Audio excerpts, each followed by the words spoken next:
एक सवाल जो अचानक हर किसी के जहन में है कि आखिर कोई किसी का दिमाग कैसे पढ़ सकता है। मदर से नाना नानी did you think about? Oh my God, Shivani, you won't believe. परिवार पर कृपा हो, पेट दर्द बनता, संतान की कामना है, स्वास्थ्य ठीक होगा। Let's say the word hypnosis. क्योंकि जब हम इसे उल्टा करते हैं Oh my God! आसान है। ये कोई जादू है, कोई सिद्धि है, कला है या फिर कोई योग साधना है।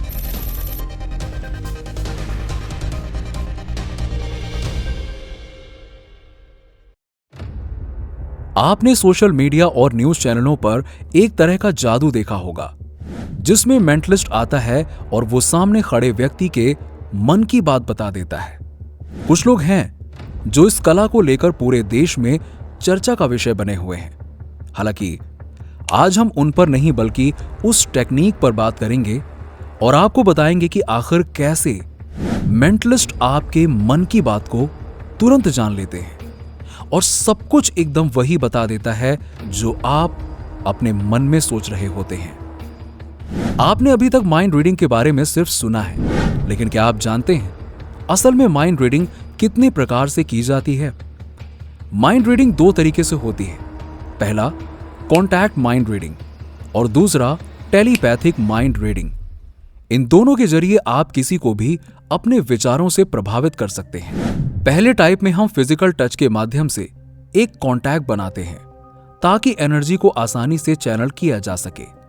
इस टाइप में आप अपने मैग्नेटिज्म के जरिए सामने वाले को प्रभावित करते हैं। दूसरे टाइप में आता है ऐसे माध्यम पर प्रयोग जो आपसे दूर बैठा है। टेलीपैथी माइंड रीडिंग में वेव्स, वाइब्रेशन, करंट्स और मैग्नेटिज्म शामिल होते हैं। इस अभ्यास में आपको यूनिवर्स से जुड़ना आना चाहिए, तभी दूर बैठे व्यक्ति को आप आसानी से प्रभाव में ला सकते हैं। धर्म और विज्ञान ने दुनिया के कई तरह के रहस्यों से पर्दा उठाया है। विज्ञान और टेक्नोलॉजी के इस युग में अब सब कुछ संभव होने लगा है। मानव का ज्ञान पहले की अपेक्षा में बढ़ा है।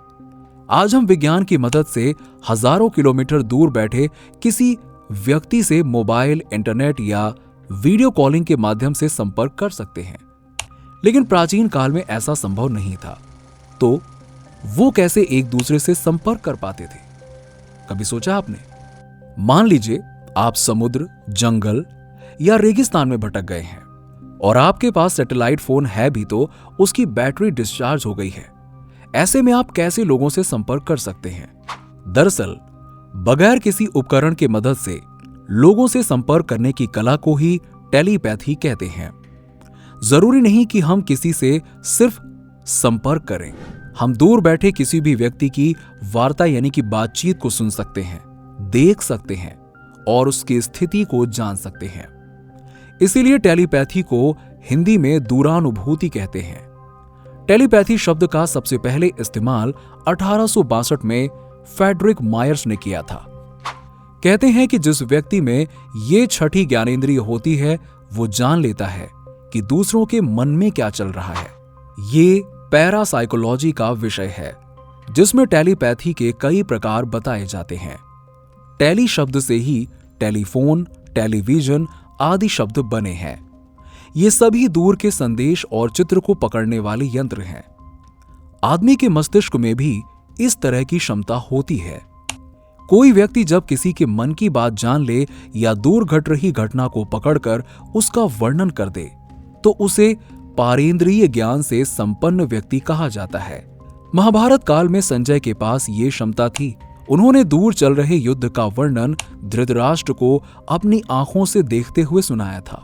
भविष्य का आभास कर लेना भी टेलीपैथी विद्या के अंतर्गत ही आता है। किसी को देखकर उसके मन की बात भांप लेने की शक्ति हासिल करना तो बहुत ही आसान है। मन को स्थिर कर ध्यान से देखने और सुनने की क्षमता बढ़ाएंगे तो सामने वाले के मन की आवाज भी सुनाई देगी। इसके लिए नियमित अभ्यास की आवश्यकता है। दरअसल टेलीपैथी दो व्यक्तियों के बीच विचारों और भावनाओं के आदान प्रदान को भी कहते हैं। चलिए जानते हैं कि आप कैसे टेलीपैथी या माइंड रीडिंग सीख सकते हैं। टेलीपैथी सीखने के सामान्यतः 3 तरीके हैं। पहला है ध्यान द्वारा, दूसरा है योग द्वारा और तीसरा है आधुनिक तरीका। पहले तरीके में लगातार ध्यान करते रहने से मन स्थिर होने लगता है। चित्त यानी कि मन के स्थिर और शांत होने से साक्षी भाव घटित होता है। ये संवेदनशील अवस्था टेलीपैथी के लिए जरूरी होती है। ध्यान संपन्न व्यक्ति किसी के भी मन की बात समझ सकता है, कितने ही दूर बैठे व्यक्ति की स्थिति और वार्तालाप का वर्णन कर सकता है। दूसरा तरीका, योग द्वारा इस शक्ति को हासिल किया जा सकता है। ज्ञान की स्थिति में संयम होने पर दूसरे के मन का ज्ञान होता है। यदि मन शांत है तो दूसरे के मन का हाल जानने की शक्ति हासिल हो जाएगी। योग में त्राटक विद्या, प्राण विद्या के माध्यम से भी आप ये विद्या सीख सकते हैं। तीसरा तरीका भले ही आधुनिक हो, लेकिन इसमें सर्वप्रथम आपको ध्यान का अभ्यास तो करना ही होगा, तभी यह तरीका कारगर सिद्ध होगा। आधुनिक तरीके के अनुसार ध्यान से देखने और सुनने की क्षमता बढ़ाएंगे तो सामने वाले के मन की आवाज भी सुनाई देगी। इसके लिए नियमित अभ्यास की आवश्यकता है। इस विद्या में सम्मोहन यानी कि हिप्नोसिस का भी सहारा लिया जाता है। सम्मोहन के माध्यम से हम अपने चेतन मन को सुलाकर अवचेतन मन को जागृत करते हैं और फिर इस अवचेतन मन के माध्यम से हम दूसरे व्यक्ति के मन की बात, विचार आदि पढ़ लेते हैं। और यदि वो हजारों किलोमीटर दूर भी बैठा है तो इस मन के माध्यम से व्यक्ति को वो उसके सामने ही नजर आता है। हमारे मन की मुख्यतः दो अवस्थाएं होती हैं, चेतन मन और अवचेतन मन। सम्मोहन यानी हिप्नोसिस के दौरान अवचेतन मन को जागृत किया जाता है। ऐसी अवस्था में व्यक्ति की शक्ति बढ़ जाती है, लेकिन उसका उसे आभास नहीं होता, क्योंकि उस वक्त वो हिप्नोटाइजर के निर्देशों का ही पालन कर रहा होता है। अगर आपको चेतन मन और अवचेतन मन के बारे में पता नहीं है तो उसके ऊपर हमने एक पूरा वीडियो बनाया है, जिसकी लिंक आपको डिस्क्रिप्शन में मिल जाएगी। अवचेतन मन हमें आने वाले खतरे या उस खतरों से बचने के तरीके बताता है। इसे आप छठी इंद्री यानी सिक्स्थ सेंस भी कह सकते हैं। ये मन लगातार हमारी रक्षा करता रहता है। हमें होने वाली बीमारी की ये 6 महीने पहले ही सूचना दे देता है, और यदि हम बीमार हैं तो ये हमें स्वस्थ रखने का प्रयास भी करता है। बौद्धिकता और अहंकार के चलते हम उस मन की सुनी अनसुनी कर देते हैं। अवचेतन मन को साधना ही सम्मोहन यानी कि हिप्नोसिस है। अवचेतन को साधने का असर, सम्मोहन द्वारा मन की एकाग्रता, वाणी के प्रभाव व दृष्टि मात्र से इंसान अपने संकल्प को पूर्ण कर लेता है, और इससे टेलीपैथिक दूसरों के मनोभावों को ज्ञात करना, अदृश्य वस्तु या आत्मा को देखना और दूरस्थ दृश्यों को जाना जा सकता है।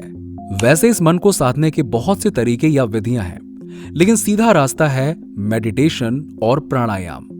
इसको साधने के लिए त्राटक भी कर सकते हैं। त्राटक भी कई प्रकार से किया जाता है।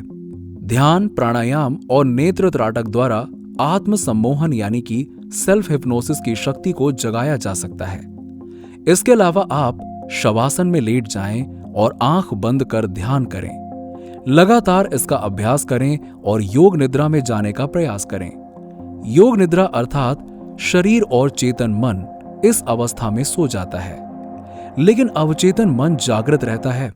समझाने के लिए कहना होगा कि शरीर और मन सो जाता है, लेकिन आप जागे रहते हैं।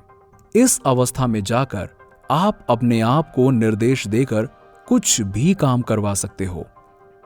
तीसरे तरीके में आप कल्पना करें कि आप कोई बात किसी व्यक्ति को कहने के लिए सोचें और उस तक वो बात पहुंच जाए।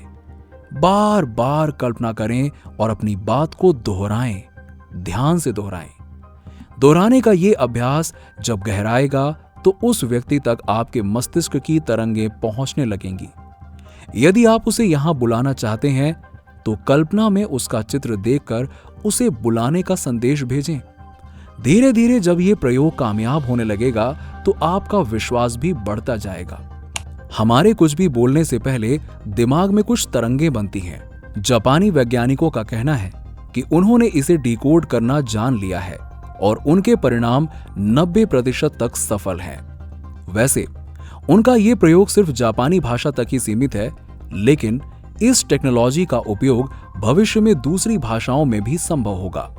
ब्रेन कंप्यूटर विशेषज्ञ प्रोफेसर यामाजाकी तोशीमासा के नेतृत्व में एक टीम ने institute of electronics information and communication engineers द्वारा आयोजित वर्कशॉप में इसका लाइव प्रदर्शन भी किया। उन्होंने साबित किया कि बोले जाने से 2 सेकंड पहले उनकी मशीन इस बात को समझ लेती है जो बोली जाने वाली है। ये टीम दिमाग के एक खास हिस्से की गतिविधि पर काम करती है, जिसे मेडिकल साइंस की भाषा में ब्रोका कहते हैं। भगवान बुद्ध कहते हैं कि आज आप जो भी हैं, वो आपके पिछले विचारों का परिणाम है। विचार ही वस्तु बन जाते हैं। इसका सीधा सा मतलब यह है कि हम जैसा सोचते हैं वैसा ही भविष्य का निर्माण करते हैं। और यही बात द सीक्रेट में भी कही गई है, और यही बात गीता, धम्मपद, जिन सूत्र और योग सूत्र में भी कही गई है। इसे आज का विज्ञान आकर्षण का नियम कहता है। अगर मैं शॉर्ट में बताऊं तो ये सारा खेल आपके दिमाग और आपके विचारों का है। इस दिमाग को समझने से ही आपके जीवन का खेल आपको समझ में आने लगेगा।